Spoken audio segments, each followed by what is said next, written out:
Good morning, students. Today we are going to start our new chapter Features, Problems and Policies of Agriculture. 1950 से 1990 तक agriculture sector में क्या क्या problems आ रही थी, उसके लिए क्या क्या पॉलिसीज़ बनाई गई और क्या क्या एग्रीकल्चर सेक्टर के फीचर्स थे, ये आपको इस चैप्टर में पढ़ना है। देखो, आपको इस चैप्टर में क्या क्या चीज़ें पढ़नी है वो यहाँ लिखा हुआ है। Importance of agriculture in the Indian economy, ये आप सभी को ध्यान है कि एग्रीकल्चर सेक्टर पे हमारे most of the persons dependent रहते हैं, तो उसकी इम्पोर्टेंस क्या है इंडियन इकोनॉमी में। Features of Indian agriculture, India का जो एग्रीकल्चर है उसके क्या क्या फीचर्स है। प्रॉब्लम्स ऑफ इंडियन एग्रीकल्चर, क्या क्या प्रॉब्लम्स इंडियन एग्रीकल्चर में आती है। एग्रेरियन रिफॉर्म्स का मीनिंग ये है कि एग्रीकल्चर के सेक्टर में क्या क्या चेंजेस किए हैं इंडियन इकोनॉमी में वो। और फिर होता है आपके लास्ट टॉपिक इसका, achievement of agrarian reforms, green revolution. सबको आपको ध्यान होना चाहिए, ग्रीन रेवोल्यूशन जो है वो क्रॉप की प्रोडक्टिविटी को इंक्रीज करने के लिए चेंजेस जो किए गए थे, जिसमें आप केमिकल फर्टिलाइज़र्स और आपके इरिगेशन फैसिलिटीज़, इन सब चीज़ों को यूज़ करके जो आप प्रोडक्शन एक्टिविटी करते थे उससे आपकी प्रोडक्टिविटी में क्या हुआ था, चेंज हुआ था, इंक्रीज़ हुआ था। तो ये ग्रीन रेवोल्यूशन आपको इसमें पढ़ना है। ग्रीन रेवोल्यूशन से मेन आपके जो चेंजेस हुए थे वो राइस और वीट के प्रोडक्शन में हुए थे, ये भी हम पढ़ेंगे। तो स्टार्ट करते हैं फर्स्ट टॉपिक अपना, importance of agriculture in the Indian economy, कि इंडियन इकोनॉमी में एग्रीकल्चर की क्या इम्पोर्टेंस है वो आपको इसमें डिस्कस करना है। तो फर्स्ट देखो आप पॉइंट है, कंट्रीब्यूशन टू जीडीपी, एक सिग्निफिकेंट कंट्रीब्यूशन देती है आपका agriculture sector. During the period of planning, contribution of agriculture sector to GDP had been ranging between 51 to 17.4% for different years। ये आपके 51% से लेके 17.4% तक ये इस रेंज में आपके चल रहा था। अलग अलग ईयर्स में अलग अलग आपके परसेंटेज थे जीडीपी कंट्रीब्यूशन में। फिर देखो नेक्स्ट है, it has tended to decline over time from as high as 51% in 1950 to 51 to 14.4%। ये क्या हो गया है, डिक्रीज हो गया है। पहले 51% जो कंट्रीब्यूशन था, अभी जो है वो आपके ओनली 14.4% है। However, the decline in percentage contribution of agriculture to GDP does not indicate the decline in importance of agriculture in the economy। ये परसेंटेज डाउन तो हुए हैं बट आपके एग्रीकल्चर सेक्टर की इम्पोर्टेंस अभी भी डाउन नहीं हुई है। It often occurs owing to relatively faster growth of secondary and tertiary sector of the economy. और इसका रीज़न ये नहीं है कि एग्रीकल्चर सेक्टर डाउन गया है, इसका रीज़न ये है कि आपके जो दूसरे सेक्टर्स है, इंडस्ट्रियल सेक्टर और सर्विस सेक्टर जो होते हैं वो आपके क्या है, ग्रोथ कर रहे हैं। सेकंड पॉइंट आता है इसमें, सप्लाई ऑफ वेज गुड्स। इसका मीनिंग क्या है, देखो आप इसमें क्या होता है, wage goods are the necessities of life. कौन कौन सी चीज़ें हैं इसमें, वीट, राइस, पल्सेज, मेज, बाजरा, ऑयल सीड्स एक्सेट्रा। तो ये आपके लिए, सबके लिए क्या है, बेसिक नेसेसिटीज़ में आते हैं कि ये चीज़ें तो आपको चाहिए ही होती है। Agriculture provides wage goods to about 121 crore of people in India. तो एग्रीकल्चर से आपको ये वेज गुड्स मिलते हैं। ये सारी चीज़ें आपको एग्रीकल्चर से ही प्रोवाइड होती है। नेक्स्ट है आपके source of employment. Agriculture sector अभी भी आपके सबसे ज़्यादा सोर्स ऑफ एम्प्लॉयमेंट रखता है। In India agriculture is significant source of employment. Over 50% of working population in India is engaged in agriculture sector, implying that agriculture is the principal source of subsistence for the people in India। Principal source इस reason से है क्योंकि आज भी सबसे ज़्यादा लोग किसके ऊपर डिपेंडेंट है, एग्रीकल्चर के ऊपर डिपेंडेंट है। फिर नेक्स्ट है supply of raw material. Industrial sector को गुड्स बनाने के लिए जो रॉ मटेरियल चाहिए होता है वो भी आपको कौन प्रोवाइड कराता है? Agriculture. Agriculture supplies industrial raw material like cotton for textile industry, seeds for the oil industry and sugar cane for the sugar mills. ये सारी चीज़ें आपको कहाँ से मिलती है? एग्रीकल्चर से मिलती है, और इन्हीं से इंडस्ट्रीज़ में क्या होता है? प्रोडक्शन एक्टिविटी होती है। As a supplier of raw material, agriculture sector is of primary significance for the growth of the industrial sector in the economy। ये आपको ध्यान रखना है कि एग्रीकल्चर सेक्टर जो है वो इंडस्ट्रियल सेक्टर को गुड्स प्रोवाइड कराता है। नेक्स्ट देखो आप, source of demand for the industrial goods. Industrial goods जो है उसकी डिमांड को भी फुलफिल करता है ये। Agriculture sectors is an important source for demand for the industrial goods, particularly the capital goods. पर कैपिटल गुड्स जो है वो आपके डिमांड जो होती है वो एग्रीकल्चर सेक्टर में होती है। Tractors and harvester machines are demanded exclusively by agricultural sector. ये मशीनरी आपके एग्रीकल्चर सेक्टर में डिमांड होती है। Thus agricultural prosperity leads to industrial prosperity. इसी वजह से आपकी अगर एग्रीकल्चर को ग्रो करना है तो आपके ऑटोमेटिकली जो है वो इंडस्ट्रियल प्रॉस्पेरिटी भी इंक्रीज़ हो जाएगी, क्योंकि आपके क्या हो रहा है? मशीनरी जो है वो इंडस्ट्रीज़ में बनती है और वो यूज़ हो रही है agriculture sector.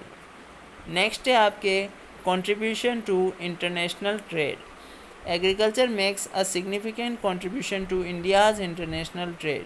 Thus, in 2018-19, share of agricultural sector in total export of the country stood at 11.76%. ये आपको परसेंटेज ध्यान रखने के 2018-19 में टोटल एक्सपोर्ट में एग्रीकल्चर सेक्टर का जो शेयर है वो कितना है? 11.76%। इंडिया कौन कौन सी चीज़ें एक्सपोर्ट करती है? देखो, tea, jute, cashew nuts, tobacco, coffee and spices, ये सारी चीज़ें आप क्या करती है? इंडिया एक्सपोर्ट करती है। सबसे अच्छी चीज़ इंडिया से एक्सपोर्ट होती है मसाले, ये ध्यान रखना। स्पीसेज आपके फेमस है पूरे वर्ल्ड में। Export are a source of foreign exchange, export से फॉरेन एक्सचेंज मिलेगा, which India needs for the import of defence goods as well as crude oil. और क्रूड ऑयल और डिफेंस गुड्स का जो गुड्स आपके इंडिया इंपोर्ट करता है उसके लिए चाहिए होता है फॉरेन एक्सचेंज रिजर्व, और वो आपको कहाँ से मिलता है? एक्सपोर्ट से मिल जाता है। नेक्स्ट है आपके contribution to domestic trade. Domestic trade में भी आपके कंट्रीब्यूशन देता है agriculture sector. Agriculture also plays a significant role in the country's domestic trade. This is borne out by the fact that huge expenditure in India is incurred on the purchase of farm products needed by more than 1 billion people in the country। Domestic trade मतलब आपके घरेलू जो business है उसमें भी आपके agriculture sector का main role है, और इससे बिलियन ऑफ पीपल को क्या मिलता है? प्रोडक्ट मिलता है। नेक्स्ट है support to the transport industry. Transport industry को भी इसका सपोर्ट मिलता है। उसका रीज़न क्या है कि जैसे एग्रीकल्चर जो है वो विलेजेस में मिलता है, और उसको ट्रांसपोर्ट करके जब आप सिटीज़ में लेके आओगे तो आपको ट्रांसपोर्ट की रिक्वायरमेंट होगी। तो एग्रीकल्चर सेक्टर जो है वो ट्रांसपोर्ट इंडस्ट्री को क्या कर रहा है? सपोर्ट कर रहा है। नेक्स्ट आपके पॉइंट आता है wealth of the nation. A significant component of the country's wealth belongs to agriculture sector.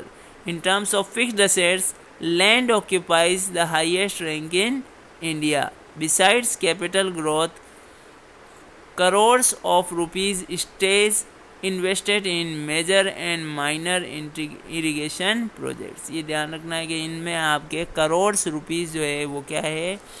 बहुत इन्वेस्टमेंट उसमें एग्रीकल्चर सेक्टर में कर रखा है।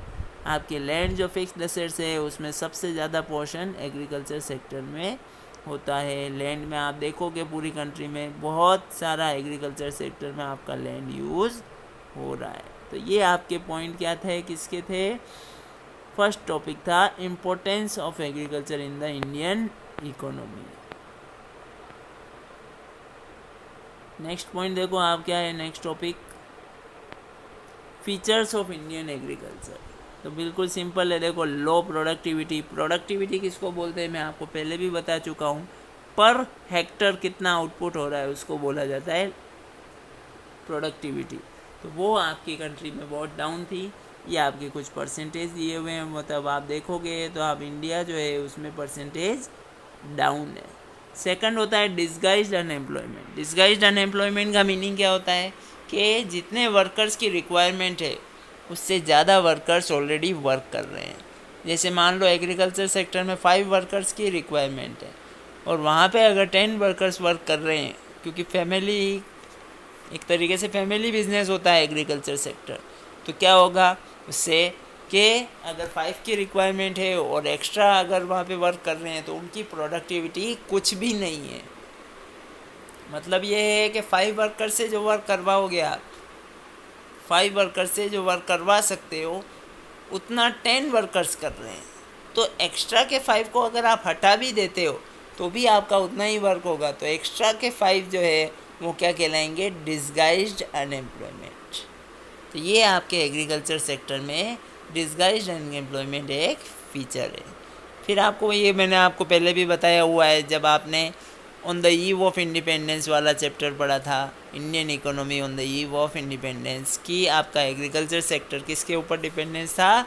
रेनफॉल के ऊपर। उन्होंने अपनी ओर से कोई एफर्ट्स नहीं लगाए थे कि फर्टिलाइज़र्स यूज़ करें या इरिगेशन फैसिलिटीज़ को यूज़ करें। ये सारी चीज़ें आपने यूज़ नहीं की थी। आप किसके ऊपर डिपेंडेंट रहते थे?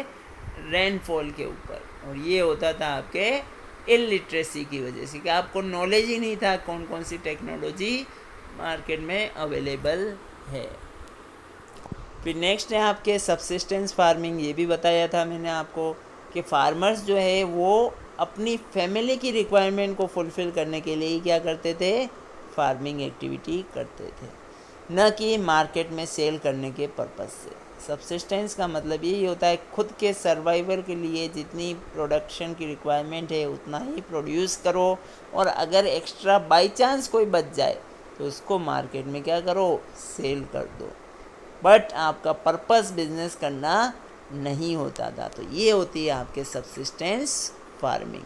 फिर नेक्स्ट आता है 5th point, lack of modern inputs. Modern inputs मतलब ये है कि आप लेटेस्ट टेक्नोलॉजी को यूज़ नहीं कर रहे हो। तो आपका एग्रीकल्चर सेक्टर जो है वो लेटेस्ट टेक्नोलॉजी को यूज़ नहीं करता था।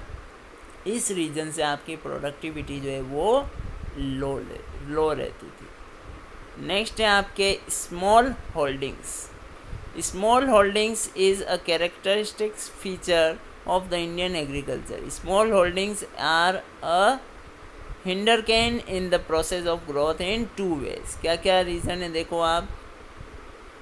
Mechanisation of farming becomes difficult. ये मशीन्स का यूज़ जो है वो आपके क्या हो गया है? डिफ़िकल्ट हो गया है। अगर आपके पास बहुत कम लैंड है तो आप वहाँ पे मशीन नहीं यूज़ कर पाओगे। अगर आपके पास ज़्यादा लैंड है तभी आप मशीनरी यूज़ कर पाओगे।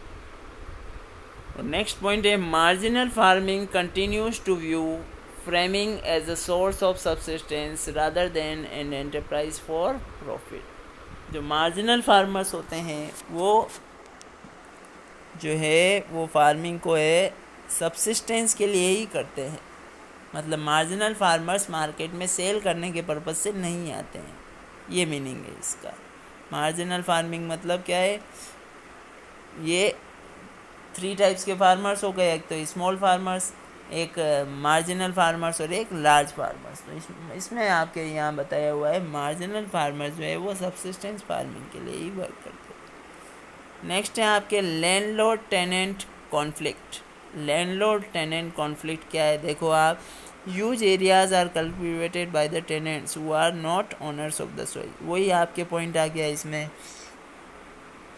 कौन सा वाला? ये वो पॉइंट है आपके जिसमें ज़मींदारी सिस्टम चलता था।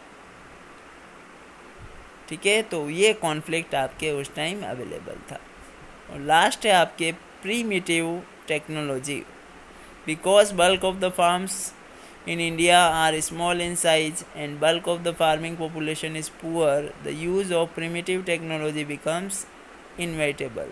There are plenty of instances where bulls plow the